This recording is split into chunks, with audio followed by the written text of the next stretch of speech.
সরাসরি আজকে আপনাদের সাথে প্রথমে খাবারের পরিচয় করিয়ে দিচ্ছি।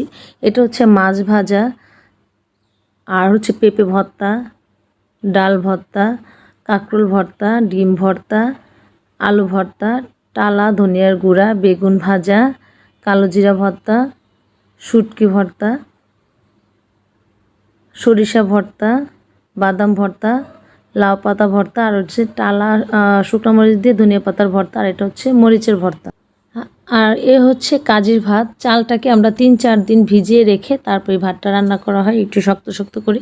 আর এই ভাতটা খেতে খুবই মজা। আর মাছের ক্ষেত্রে আমরা কাজির ভাতের ক্ষেত্রে কিন্তু বেশিরভাগ ইলিশ মাছ, পুঁটি মাছ এগুলোই প্রাধান্য দিই।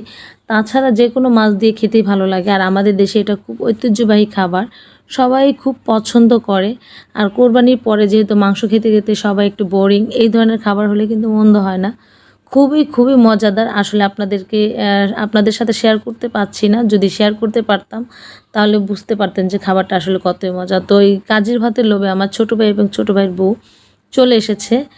ওদের জন্যে আরও বেশি রান্না করা আর কি। আর আমিও একা অনেক দিন খাচ্ছিলাম না। আসলে এই খাবারটা সকলে মিলে খেতে খুবই মজার।